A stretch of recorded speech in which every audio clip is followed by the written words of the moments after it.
Hey, this is Dave Clark. And this is Dusty Wells. And we love to tell the story. You are about to enjoy an interview with our good friend Gene McDonald, who happens to travel with Bill Gaither's Homecoming Family and Friends. And he's got some stories I think you're going to really enjoy. If you like what you're seeing on this channel, please subscribe. It helps us keep it going, and we'll be forever grateful. Subscribe. Push that button right now. Dusty, would you like to introduce our guest today? I want you to introduce him. I would love to introduce him. I'm thrilled about this guest. We've been wanting him on here for several months, several times, and we've seen him a couple of times, and it's always fun to see him. But today we get to have him here, and I know you're going to ask him all these great questions.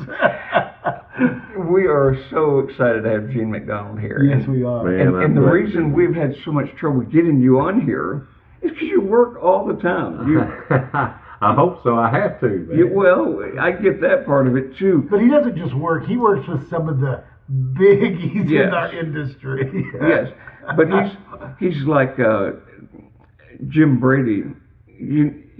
I don't know how many itineraries. That's exactly right. Yeah. But every time somebody needs somebody, Jim is the call. Yes, sir. And when they need bass or any of the other parts, it's him out there on the road. Thank goodness. Thank goodness. That is good. That's good. But you know, and we joke, but there's a lot of truth to that as well. That you have become that go-to bass singer.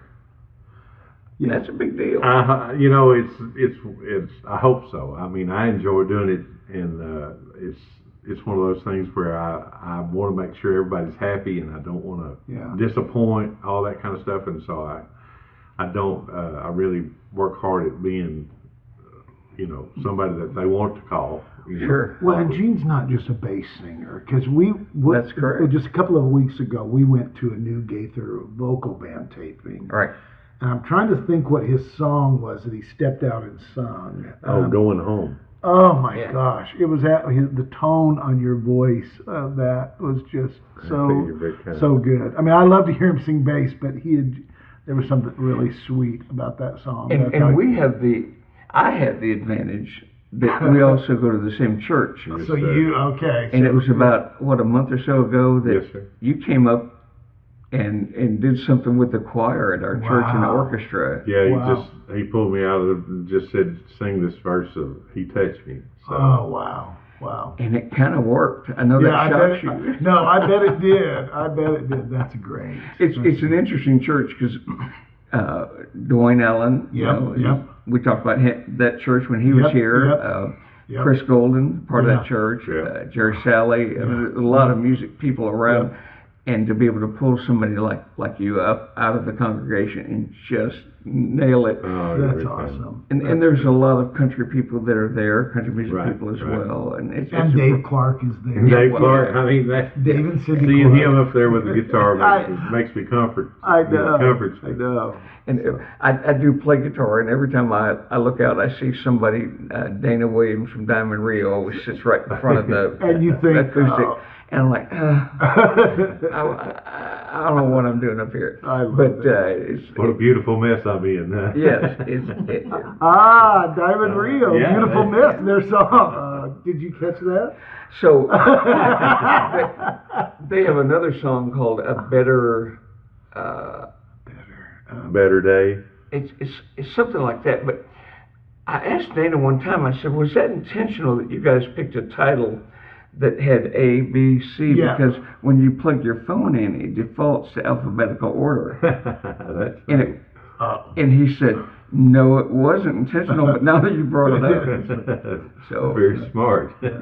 Well, I look for those kind of things. If there's an advantage, I want to know at least what it is. Exactly. But another theme, we've been doing this podcast for 2.5 years, I guess, and there are overlapping threads that keep surfacing, and one is the Spears. And I found a Rambo one with him today. Yeah. There's a Rambo. Do you know what I'm going to talk about? Well, if it's Jack Campbell. Jack Campbell, who wrote tons of songs that the Rambo sang. And I sang tenor on a bunch of them. And I had I knew you're with the Plainsmen and the Florida Boys, but I did not know Jackie Campbell had a group. And he sang with them. Yeah. Jack Campbell and the Ambassadors. Yeah. Have you like kept a list of all the people whether it was just for a moment or because the first time that I heard you sing live, I don't know if I've ever told you this or not, but I was standing in the wings, and you came out and sang with Daly and Vincent. Right. On the old Tolkien show. Yes. Oh, yeah, okay. All right. Wow. And it was the old Statler Brothers song, Counting Flowers on the Wall. Yeah. And it's got that one bass thing that has I to do be love sung by that a song. bass. Yeah. And I just remember thinking, and then I hadn't planned on telling this, but another thread that just seems to overlap in all these is a lot of Spear family stories. Yeah. And I heard you speak at the Veranda Christmas thing several years back. Right. And you and I were both pallbearers at Ben Spear's funeral. Yeah. And yet that wasn't the time to say hello and good to meet you. Exactly. But I heard you speak at the Veranda at the Christmas thing. And you talked about the impact Ben Spear had on you. 100%. I might have gotten here to where I am, but it's sort of like everybody talks about Bill, that if you see a turtle on a post, on a fence post, he didn't get there by himself. You're right. And being in 1989, I went to the singing school, and I'd been through college and all that, and with music but I didn't feel that's what I wanted to do. I wanted to sing gospel music because that was my heritage, and so I went to the singing school, and I sang the very first song of the very first night, and Ben Spear says, "What are you doing here?" And I said, "My dad always told me that if I wanted to go to sing in a quartet, that I needed to come to this singing school, and I'm here for you to help me find a job." And that started a friendship that was, unbreakable. Seems like. But I didn't know how deep that went. So here's the part I wasn't going to share, but I reached out and I just said, "Hey, you talked about Ben in such a passionate way that the friendship." I said, "Can I buy you breakfast?" And we met for breakfast because I wanted to know your story. Had you spent any time with him before or anything? No. Just passed him along. Yeah. And I do that periodically. If something, Josh Singletary, that's how Josh and I met. I just reached out and said, "Okay, I heard something. I want to know the story." And in fact, I reached out to you, Dusty, this week about another name that just because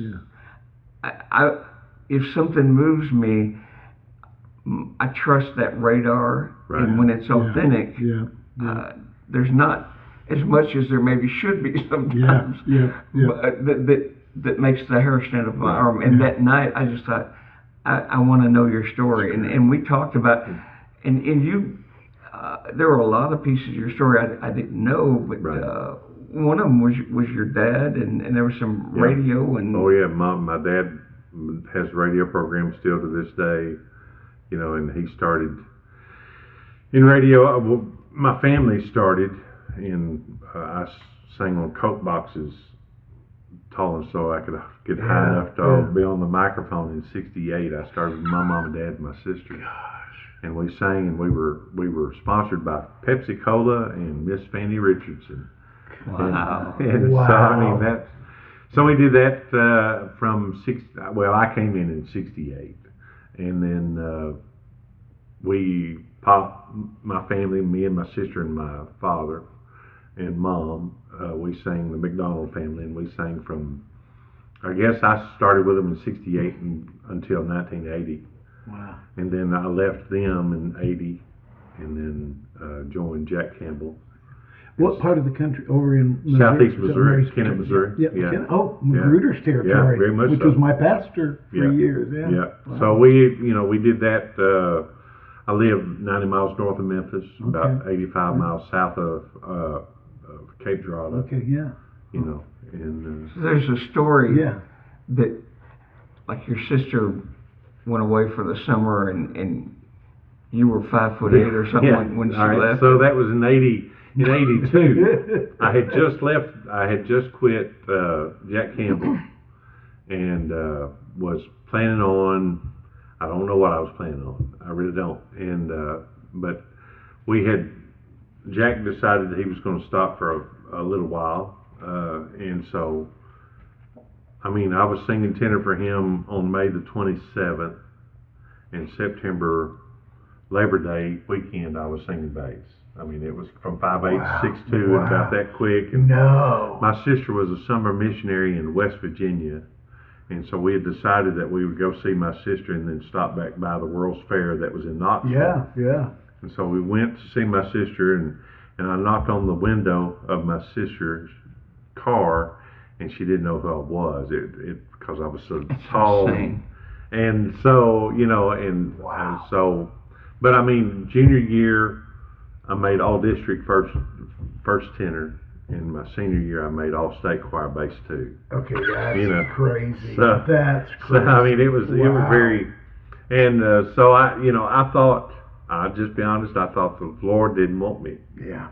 And because I mean, I had all these opportunities when as soon as you get out of you know how that is. Oh yeah. As soon as you get out of high school, man, we'll find you a job.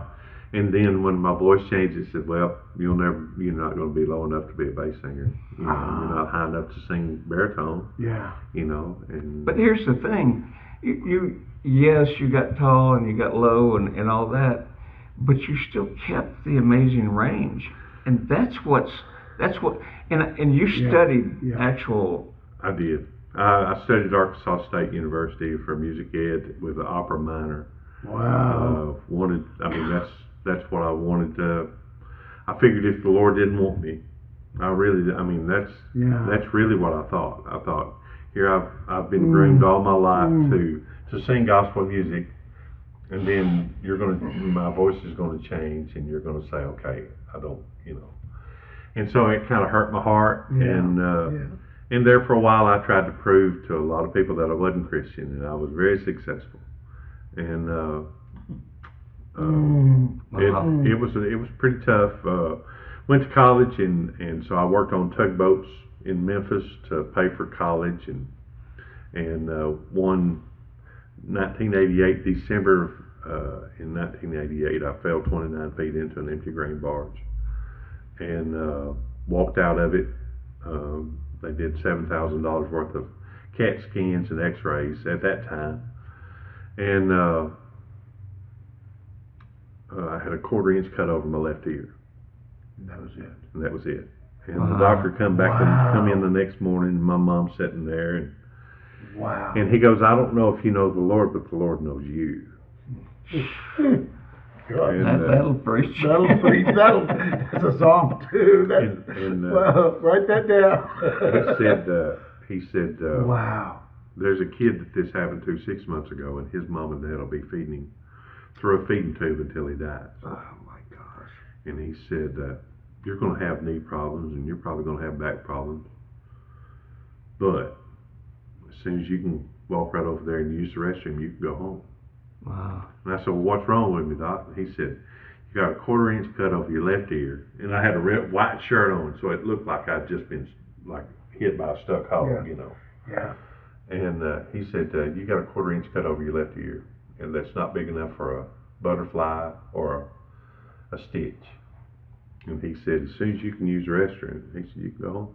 Wow. 4 days later, I was working back at work, doing the same thing, and so my father, which is huge gospel music and all this kind of stuff, and him and JD were good friends, and the Masters 5 and all that. Yeah. All that bunch they all run around together, and so my dad found out the Kingsmen were singing in Memphis, and he said, well, they're going to be at Buck Morton's church.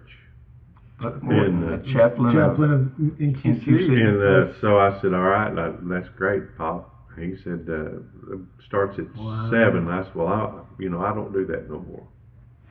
And he goes, no. He said, I'll see you there.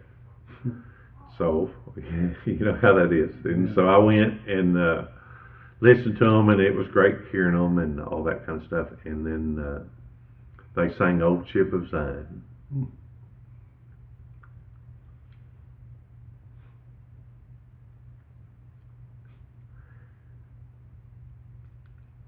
And I asked God if He would just take my problems away from me, that I wouldn't turn my back on Him again. And that was in 1998, 89, 88. And then in 89, I decided that I really wanted to sing gospel music, so I'd go to the stand school. And that's when I met Ben. And so in 1990, I moved back. In 89, I came back to Memphis and worked on the tugboats. And my boss called me and he said, I promised my dad that you wouldn't wear out a pair of shoes on the river, because if the saying was, if you ever wore out a pair of boots on the river, you'd never leave. Goodness sakes. And so I mean, that I thought I'd work on tugboats. I didn't think I'd be able to sing. And but I was going to. Ben called me and said, "Are you going to be able to come to the singing school?" And I said, "Well, I don't have vacation and all this kind of stuff." He said, "Well, if you can find a way to go, I'll give you a scholarship." And so my boss called me in. At that time, he didn't know that he knew that I wanted off. And he said, this would probably be the best. He said, we'll just go ahead and give you 2 weeks severance pay plus your 2 weeks vacation. And he said, we're done. And I was like, what? And he said, well, you're supposed to be singing. You're not supposed to be working on a tugboat. Oh my gosh! Wow. And so I came to Nashville, and Ben said, well, why don't you just move? Yeah. I said, well, I don't have a place to stay. And he said, well, you can stay in the studio behind the Spear Building. Over there on Music Row. And you can stay there until you get enough money to get you an apartment. Goodness sakes. And so I went, and so in that interim, Bill Trailer on Land Records. Yeah. And he said, what are you doing? I said, well, I'm here hunting for a job. He said, I got a guy that's leaving, and if you want the job, you can have it just as soon as he leaves. Well, he never did leave, but that gave me the incentive to stay. Sure. Yeah. And so I started working temporary services, and I tried out for the Plainsmen, and started singing with the Plainsmen and sang with them for a couple of years until I went broke again. and then I started driving for Senators, Leon Fraser. Yep. Okay. So I was going to ask you. You did some time behind the wheel. Leon. Yeah. And so I was a huge Heisman fan when I was a kid, and they were just. I'm still trying to get my head around that you actually slept in that old studio. Oh yeah, slept on the couch. We called it Studio by Lego because it was like a metal I walked by, because word was right. I walked by it all the time. I'd go down to that bank that was there, SunTrust. I walked by there all the time. So there was he had an old Young Chang. Yeah, Young Chang. I was there the day it was delivered. So he had that Young Chang piano. Yeah. And so here I am, a kid that's kind of lost, don't know what he's doing really, and trying to figure out what life is and all that kind of stuff. And I'd get in there and I'd be crying and just singing, just stay up half the night just singing. And but I just slept on that pulled-out couch. Wow. And I had. What's funny about all that too is that Ben just handed me a handful of keys. Yeah. Said, here. And I said, what's this? And he said, well, this one is the security alarm, and this one's to the Spear Building, and that's where you take your shower and use the restroom. And this is. And I had every key known to man that the Spear family had. Oh my gosh. Now, I can say this because he was like a second dad to me. He didn't trust everybody he met that way. And, and that's, I couldn't believe, I asked him years later, I said, why? I said, I knew how to get to every bank vault that they had in that building, you know. And so me and Mary Tom and Rosanelle at lunch, we'd sit and watch Days of Our Lives and eat lunch and all that kind of stuff. Funny. You know, and I said, how come you trusted me? Yeah. He said, I knew you was a good kid. There were people that I met a young guy that I really believed in, and Ben ended up buying him his first synthesizer because it was back when that was new. But there were people that Ben didn't get good press for that. I mean, a lot of people didn't know that side of him. Yeah. My two favorite stories about that old studio, one was we were doing a little record out there one time, and Steve Spear was producing. Right. And that was, Steve kind of took that to build it, and it was a real tender ballad, and it was raining so stinking hard. You remember Ben's gray van? Oh, yeah. Steve backed that van up and just put a microphone, stood out in that van, and recorded the rain hitting that, and that's the intro. I've still got that song. That's the intro to the song, is that rain. Oh, yeah. The rain sound, Yeah. And the other was you know how he was about, if there was a hum or something, he was way ahead of his time as far as sound and all that. But there was something and if a mic cord had a little bit of if it was intermittent, you throw it away, because intermittent is useless if you don't know what. But there was a hum that kept showing up on the sessions out there, and it was just and go away, and it just about drove him nuts. And what he finally found it was, whoever wired that, it was whenever Mary Tom would run a copy up in the building, that was the hum. And what it took to connect those two dots. And when he finally found it, it was like nobody would have ever put those two together, but he found that was where that hum had been coming from. When she couldn't run copies when you were while you were doing sessions. That's funny. That's funny. But there was a lot of. We had Gary Prim in here a while back, and we got telling stories about all the players that got their start. And Ken Apple would come by when he was in town, and he'd have a new song, and you just go out and back and do it. Hey, can you do this for me? That's so fun. With that young Chang piano, Ben got a paintbrush and a can of lacquer, and he painted those hammers. Right. So that it would have a bright. Yeah. Seeing Mark Spear and all that, I mean that was. That was the demo king for a long time. Billy Blackwood. Yeah. And when they couldn't get Mark, they had another young guitar player that I have no idea whatever happened to him. He was amazing. His name was Jeff Chambers. Do you remember that name? I know the name. I don't remember seeing him. I think he ended up with ABC at some point. Really? It was Billy played on a lot of those. Gary Prim and It was good days, and it was a good season for writers too. Right. Writers like Gary Chapman were hanging out.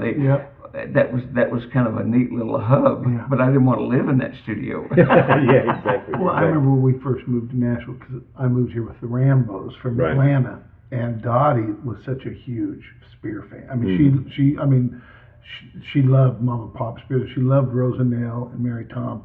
And I was driving her down Music Row. We went to that SunTrust Bank over there. It was they called it the Music Row Bank, and you had to buzz. It was where all the artists. I remember seeing Garth Brooks in there, Trisha Yearwood, and she said, "Oh, let's go over and see Mary Tom and Rosanelle."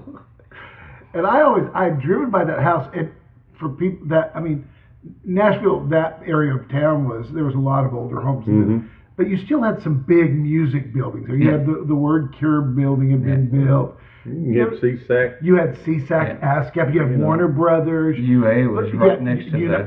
And there's that was across the hall. That's across exactly the street, right. And Ray Stevens had his place.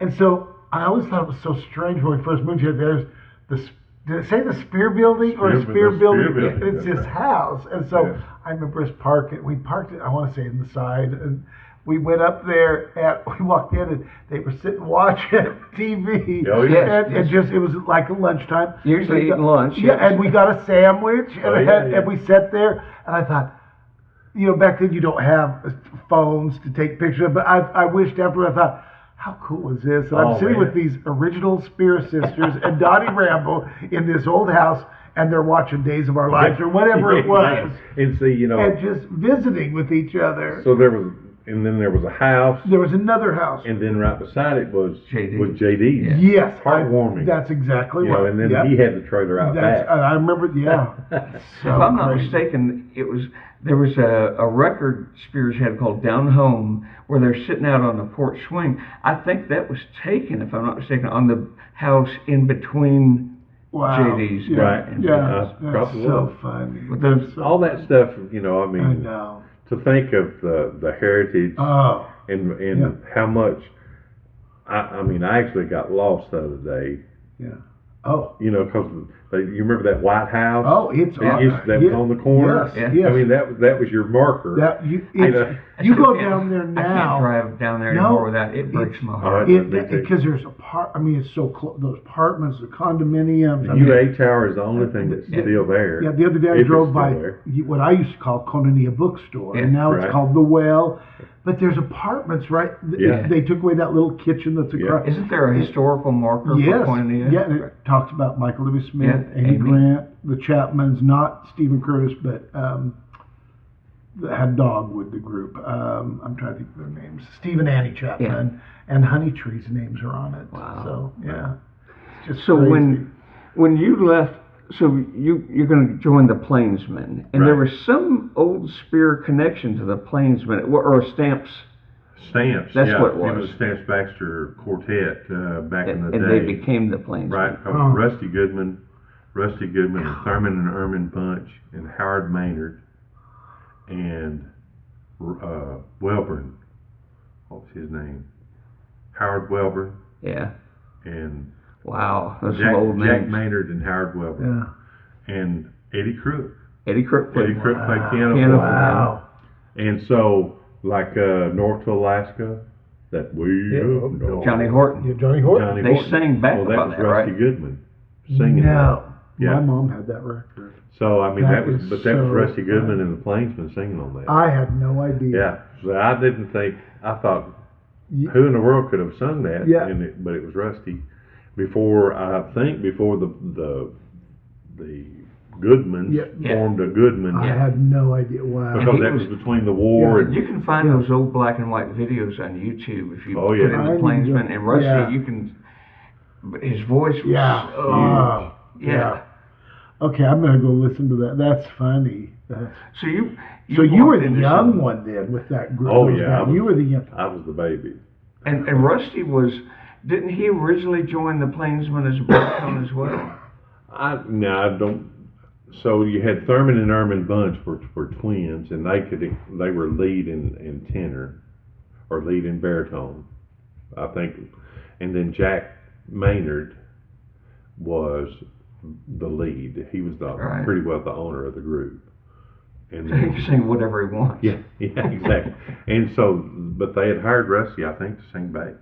Okay. And then he ended up going with Goodman's, singing lead and bass. He sang bass on that also, So and then Howard Welborn, he ended up being the baritone. So with the Stamps Baxter connection, and then Ben's Stamps Baxter, did Ben help facilitate the Plainsmen, or did that JD? No. Now JD bought Stamps Quartet music in 70.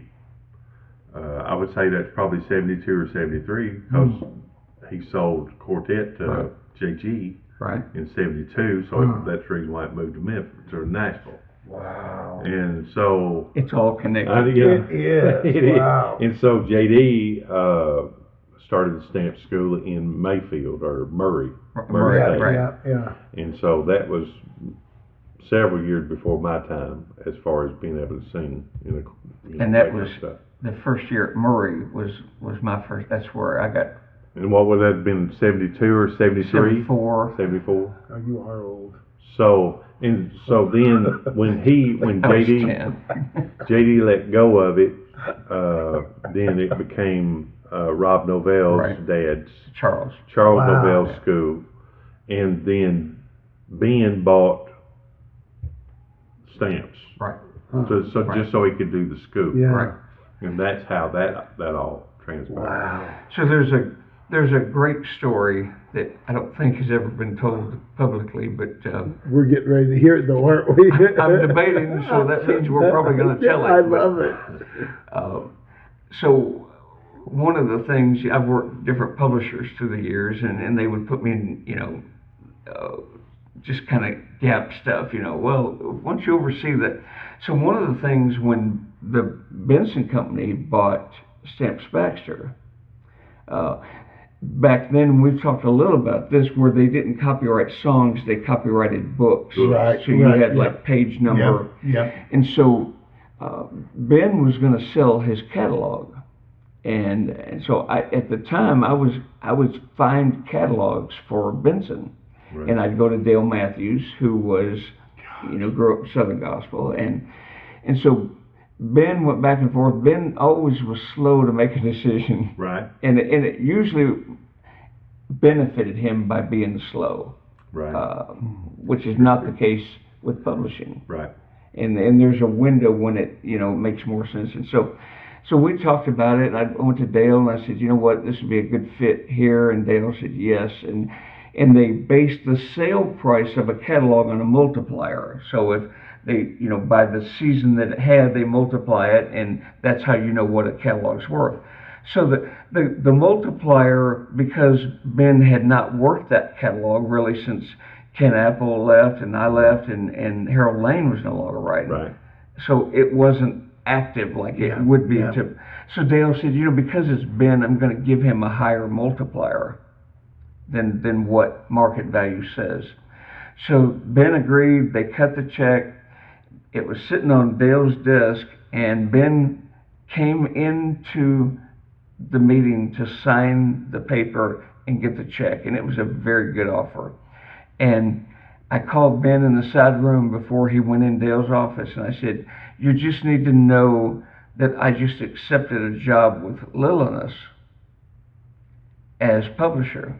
And Ben said, then I'm not selling. And I said, no, you don't understand. This is a better offer than you're going to get somewhere else. Yeah. And it's more than fair. And Ben said, if you leave, nobody will know this catalog, and it'll get lost with all the other songs. And he walked out. Without selling it. Never sold it. Wow. But he made 10 years later. Yeah. Yeah. Yes. Still, wow. But I mean, at that moment, right. Yeah. Even when he died, that the bulk of that was still sitting on the desk. Yeah. And I'm not telling anything that shouldn't be told. It was just fascinating that was when I hear a story that he was that loyal to you and trusted you. I was the beneficiary of that as well. Yeah. Right. And so I appreciate those stories. Man, me because too. he was. Yeah. I love that. He was a fascinating guy that taught more of us, and you could even people like John Mays, who runs one of the top contemporary labels, would tell you that Ben was the teacher. Yeah. Oh yeah. And that's, for me, that was just being able to run around with him. Yeah. And him hanging people, for Lord have mercy. Yeah. That, to me, that was the best, most fun. Here you are running around with a 65, 75-year-old man, and he's making, he's a child. Yeah. I mean, he loved pulling pranks and that kind of stuff. Yeah. When he was in the right mood, and when he was in the wrong mood, I didn't want to be anywhere near that. That's funny. Been there, done that too. But there were other things, and again, the reason I'm bringing Ben into this is because he was the same influence on you that he was me, and I get that. And I think he was on a lot of kids. I mean, there were a lot of kids that he promoted into this business. Through some he talked out of it. And a few of them that he talked out of it and said, So there's a story about you singing your first time at Stamps Baxter School. Do you follow Andy Griffith? Do you watch that? I do. Okay, you know Rafe Hollister. Man. Ray, you know. Do you know that name? Oh yeah, oh yeah, yeah. Lauren Talley could straighten us out if we get this She wrong. will too. Rafe Hollister Sings was a country guy that didn't look like he should be able to sing like that. And the story is that you came up to sing your first time, you had overalls on, you got up on stage and took your retainer out. Is that right? Well, I did have a retainer in. And put it in your pocket and opened up your mouth, and everybody just kind of went. Yeah. Wow. You know, those kinds of things. It's I had came from Memphis, and my dad had brought me to the singing school, and I didn't have a car. The first time I came to the singing school, and so they had if you wanted to sing for the performance that night, so I was the very first one. Sign up. And didn't say anything. I had an instructor, and he always said, you know, I would rather you show me what you could do, right, than you to ever tell me the accolades that you've had. So I just kept my mouth shut, and walked up and sang. I sang "Holy Ground." Oh, wow. And so I mean, it was just when it was all said and done, Ben said, "Why are you here?" Yeah. You know, and that was, you know, I mean, it's hard to believe that's 40 years ago. Wow. So, do you remember who your vocal teacher would have been at the school that year? My first was Brock. My first voice teacher was Brock. Wow. And, who had studied under Leroy Abernathy. Yeah. And so, you know, was studying under Leroy until Leroy passed. Yes. You know, I mean, he would drive every month to Atlanta. Yeah. And even when he got too old to drive, he would have somebody take him. Allison Spear. Yeah. I think Brian told us that. And we're going to get Allison on here pretty quick. Yeah. I mean, you know, for me that was, and so, you know, my thing was when I moved here, I got to hang around. So, you know, we went to the Wagon Wheel and Max and Soda Shop. You know, that was Fisherman's Grill and was it Arnold's? Arnold's. Yep. Arnold's. You know, so that was Ben introduced me to Chet Atkins at Arnold's. You know, and I went to the Grammys with the Spear family and met San Francisco. Tony Bennett. Tony Bennett. He walked. San Francisco. My God. Of all the names. I said, "There's Tony Bennett." He said, "You want to meet him?" I said, "Yeah." He walked up and he said, "Hey, Tony." Oh my God. I'd like to introduce you to Gene McDonald. I was like, I know. Yeah. Oh my heroes, gosh, you know, and all that kind of stuff. And you know, I mean, so then we'd go so Brock took me to the Soda Shop the first time. Down at Elliston, did you ever eat there? Grilled cheese and French fries and a milkshake. Sure It was just me and Brock. We were sitting there in the old, you know, they renovated it, but it was an old place. Yeah. And he said, the greens are the best.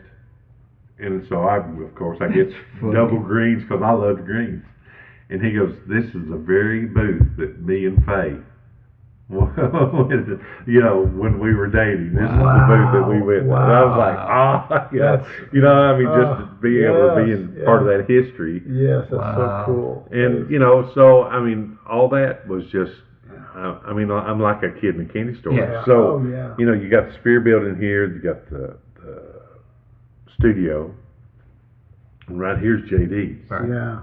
You know, so I'm like, you'd hear the bus come in at 4:30 in the morning, and you'd throw your clothes on and run out. Hey, JD.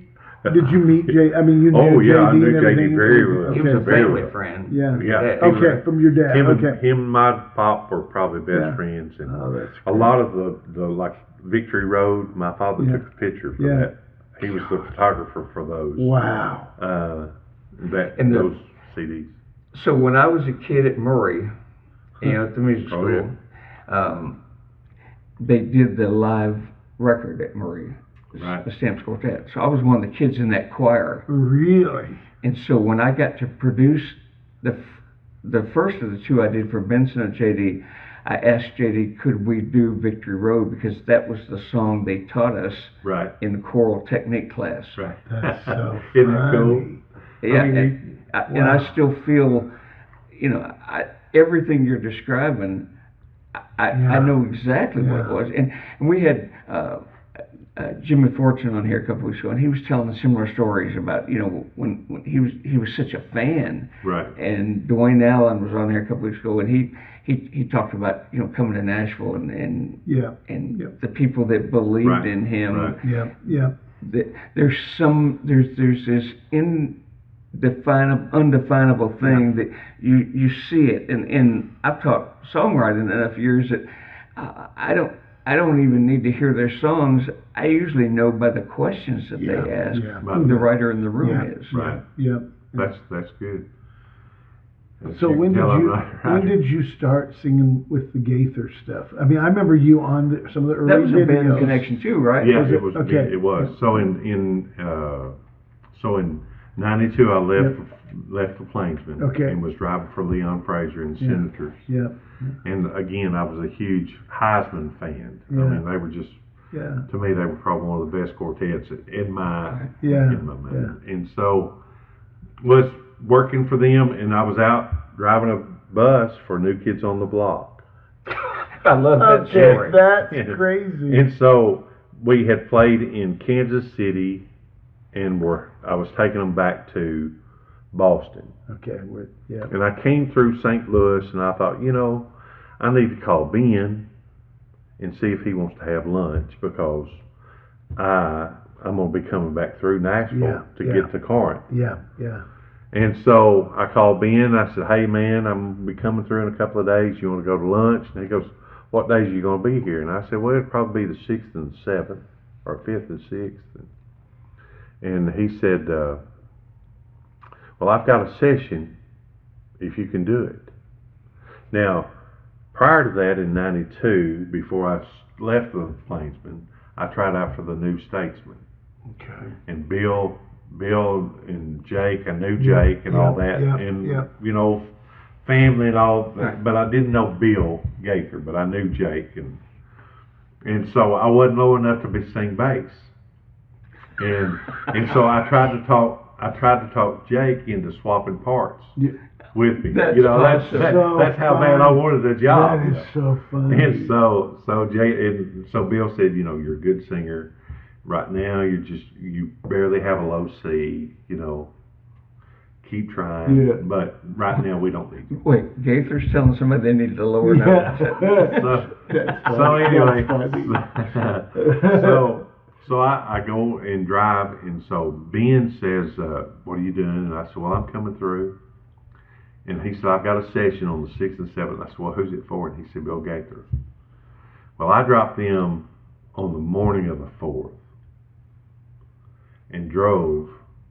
Wow. I slept 4 hours in Boston and drove a bus from Boston to Nashville. Wow. The only time I stopped was for fuel. I mean, I was so wired. You were ready. I was so wired for sound. I was like, oh man. My So I get here a day before I said I was going to get here. And they're doing studio. They're going to start at 10. So I get here at like 4 o'clock, go to the hotel. I've got reservation, go to the hotel, take a shower. And you didn't go back to the studio to stay? No. No. And so, that old Shoney's Inn there behind. The hotel. The old Shoney, Yep. So I was going to stay there and drive my bus. I drove my bus down there to that parking lot there beside Sweet 16. I know. Yep. And so I parked it, and all I wanted to do was go get the music. And I was going to go back to the room, sleep 4 or 5 hours, and then, because I hadn't read shapes or notes or anything in three years. So I'm going back, and I walk in the door, and luckily I'm dressed halfway okay, and Bill says, your mic's over there. And I said, no, I'm not supposed to be here until tomorrow. And he knows, no, just go on. You can stand beside Rock and Rex. Oh my gosh. So, I mean, heroes. Yeah. But I've already been up 24 hours. Oh my gosh. You know. And so Bill remembered you from the Statesman. Bill remembered me from the, but I'm the kid from Missouri. Yeah, that's all he remembered. That's it. Yeah. And so I walk in and we sing, and I sing. He gives me the first solo of that thing. Good night. And Sue says, "What do you do, Gene?" And I said, "I'm a Sue Dodge." And I said, "I drive buses for a living." And she goes, "Huh?" And I said, I'm a bus driver. I said, I tried out. Wasn't good enough to sing with a plainsman, and or statesman. And so that's what I do. I drive buses. And so that was in '94, and I sang on that day and that weekend, and then the next year started in January, and I sang on the audios for the video in January, February, March, and then in '95 is my first visual on the. And That's I've been crazy. 30 years. Been there ever since. Yeah. And Wow. have worked Yeah. yourself into a featured. It's not just It's you're Gene McDonald, singing the yeah. bass part. Yeah. Well, and that's another thing. I don't deserve it. It's one I've of heard those you thing. sing. I think you could make an argument that you do. I disagree. I do too. I think you will. I love singing. Yeah. This is, Yeah. So, folks, this is vacation. and we'll get back to the this is Gaither work. thing in a minute. This is real obscure, but do I Here comes the story. do I remember that you filled in and sang Elvira for President Bush? I did. You filled in with the Oak Ridge Boys. God. Richard Sturban on their 40th anniversary, Richard Sturban was about to start their 40th anniversary tour, and him and his wife, I think, were in South Beach in Florida vacationing, and he fell off of a curb and tore his Achilles. And so for the first 6 shows of their 40th anniversary, I sang. And so Richard Sturban, President Bush turned 90. And he loved Oak Ridge Boys. And so we were driving through to get to Galveston, and they said that he was not feeling well enough to go to Galveston because he would go to there, and they had a box seat for him, and he was not going to feel good enough. So we went to their house. Oh my God. And so, this is a funny story. Wow. So behind them was Joel Osteen's mother. Dodie. Miss Dodie lived, and there was a 10-foot concrete wall. Miss Dodie liked cats. Miss Bush, Miss Barbara liked dogs. And so here we are, and it's just amazing. And his nurse team, while he was president, had come from Hawaii and just to say hello to him and happy birthday and all this kind of stuff. And so, they vet me between the Texas line and Houston. And so I get in, and so she is just perturbed. And I said, "Well, what's wrong, Miss Barbara?" She said, "You see that cat up there?" I said, "Yes, ma'am." She said, "It's just aggravating my puppy, And I said, "Well, Miss Barbara," I said, "there's enough firepower around here. Surely somebody could shoot that cat if you wanted." And so nothing else was said, but I just always thought that was cool. That's so great. funny that Miss Barbara was all fired up about the But dog. even of all the cool moments that you've experienced, you're standing in the president's house singing one of the most recognizable bass lines, the Papa. Yeah, and that and Happy Birthday. I was humbled. That was if we want to be honest, that was the first president that I voted for. Wow.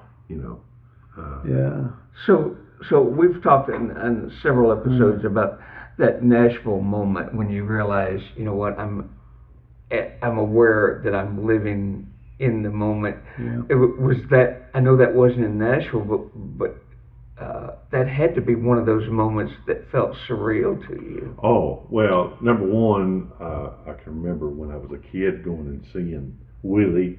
Yeah.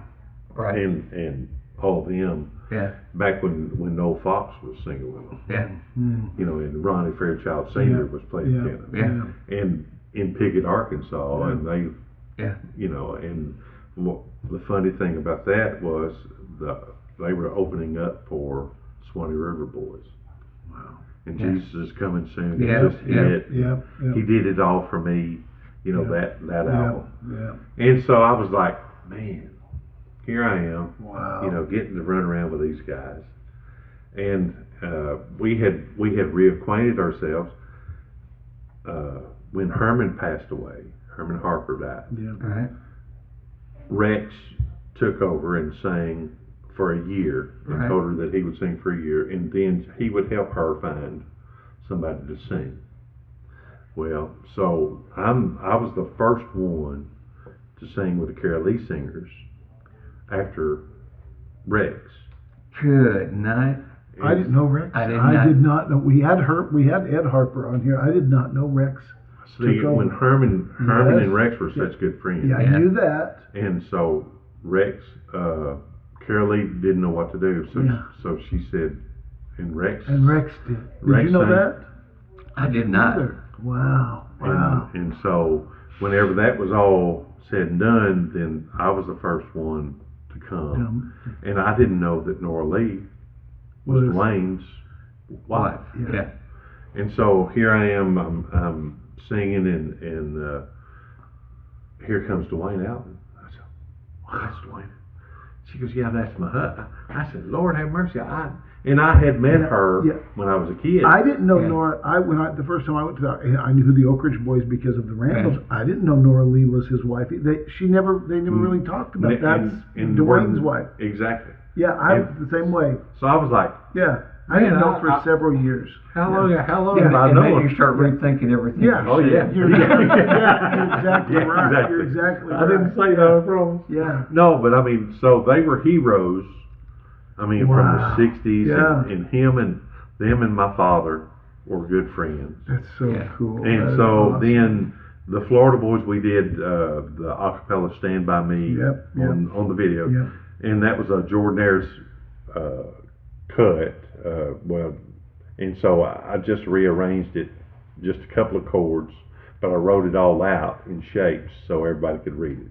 Wow. And that's when Dwayne took interest in me, because I had written it out, and it was all in a way that they could read it. Where they could read it. It's one thing to write, but again, you go back and you say some people would look at that chapter where you studied. I think it was choral music, or under a choral. Was it Scoot? Al Scoot, Al Scoot, wow. And he was a big, legit choral guy. Is that right? He was from North Texas. Yeah. So you would look at that and say, well, that was a chapter that wasn't necessarily necessary in what you're doing, and yet how many times through the years?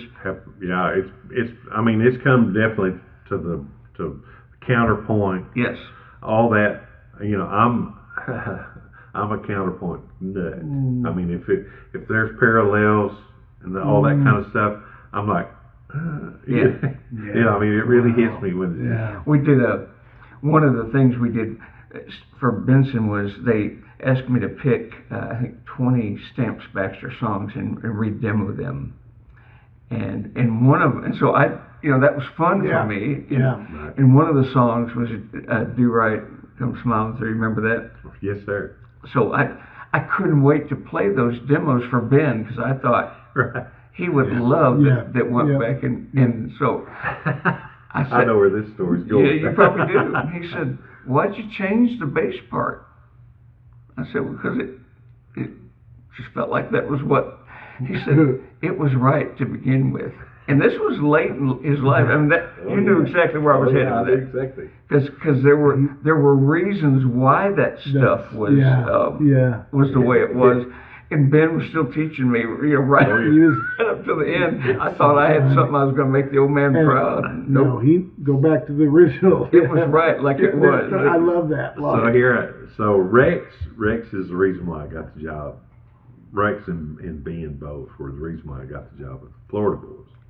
And you replaced Buddy Lyles? I replaced Buddy Lyles. And Rex come in, we were doing a Gaither session.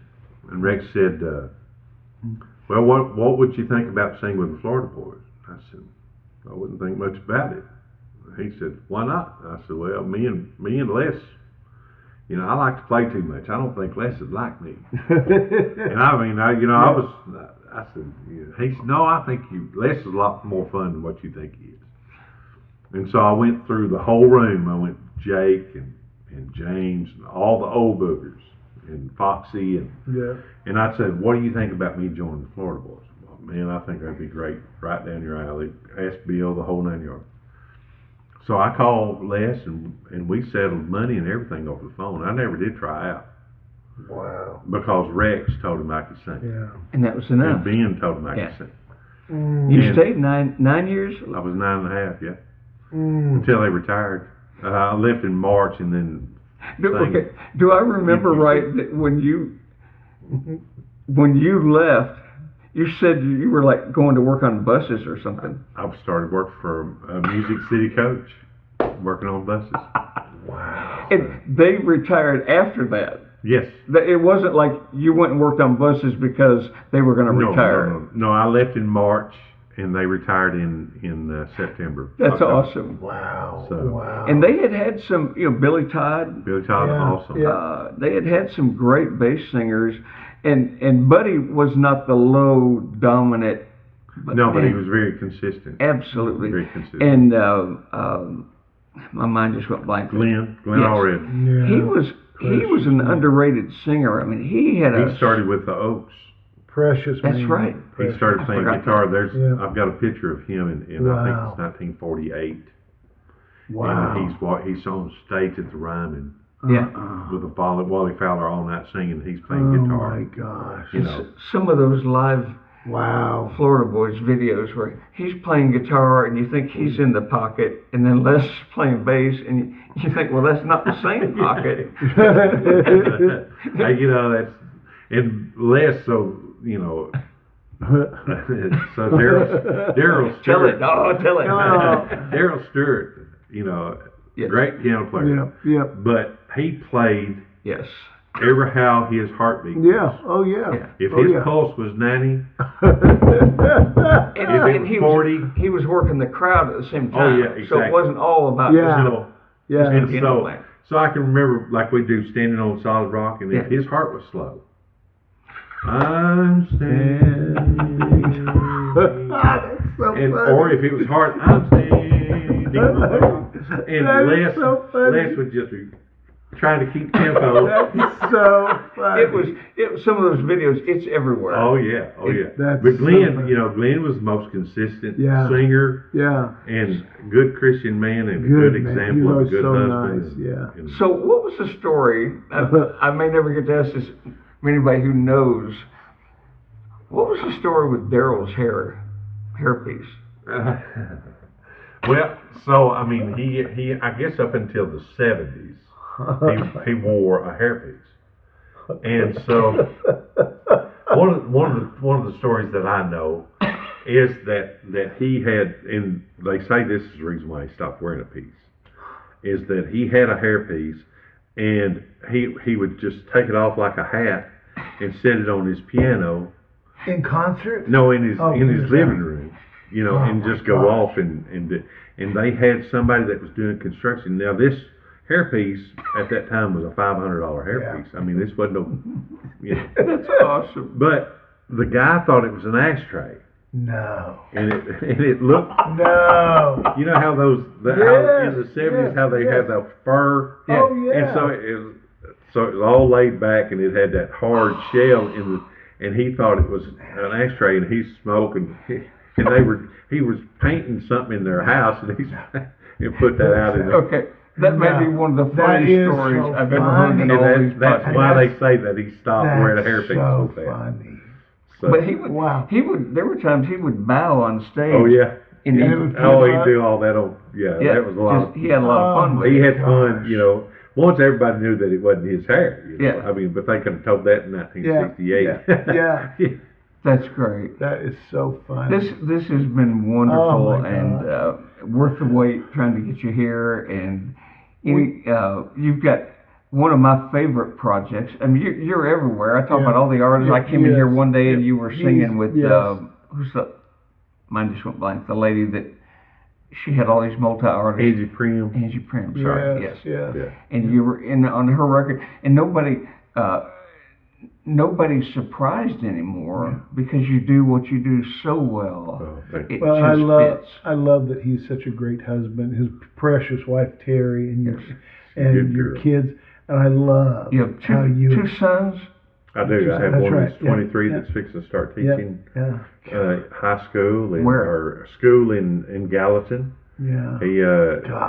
He's a summer missionary this summer in Missouri for the Southern Baptist Convention. Wow. And then he comes back in August and starts teaching at Rutgers Stewart there in Gallatin. So. And I love how he has stepped in and been such a dear friend to Autumn. She's a good and girl. to Jamie well, and Brett. I love watching the pictures. You bring that up because you know, that's another thing that you don't want it for the press. No, but you've been there at every turn, and in fact, I've seen her at our church sitting by you. Yeah. Although I do have to say, there's one picture that I wish I could unsee.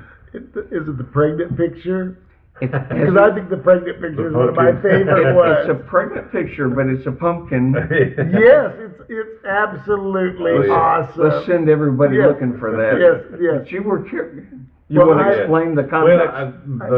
It's awesome. The thing was that we wanted to make a picture every month. Yeah. Right. At the same time every month until she had the baby. Yeah.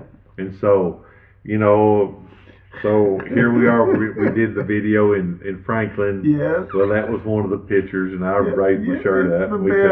And then, so Halloween. It was so awesome. She said, "Let's paint her bellies," and I thought, okay. All right. And so she didn't even paint her belly. Jamie did. That's and I awesome. said, "This is really odd," And so he made me. But I had this big old pumpkin on my belly. I remember. And so I've been trying to lose it ever since, and it hadn't worked. Hers went down very quickly, But you know what? I've loved with what she's been through, and to have a friend that is just there to be the friend, and it's. Well, I know Kelly and Jason loved you so much, and I used to always love your relation when I'd go out and see them on the Gaither tour. If I could pick on Kelly. No, she loved you. And so I loved what I've seen the last year. Well, and to say that it was a God thing. I mean, 3 days before, you buy a house in 10 minutes from me. I know. I mean, that's, who would have ever thought?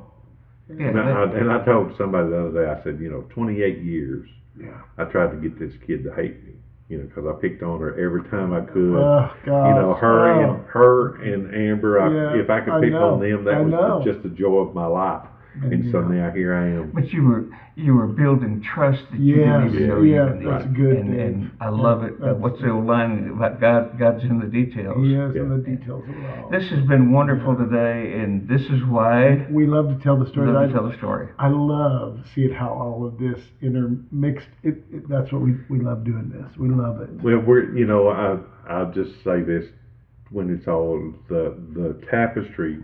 Yeah. That God is weaving. Yeah. We won't see until the quilt is made. Right. And so it's the family. I've known y'all for forever, and y'all didn't know who I was. So I mean, it's I love what I get to do. I love the and chance you can tell that I get to tell somebody else about Jesus. Yeah. Well, it's written all over you. It is. The real, it's real. Real. Yeah. Thank you so much. Thank you, Gene. Thank you. Thank you, Gene. Love you both. This is good. We love you.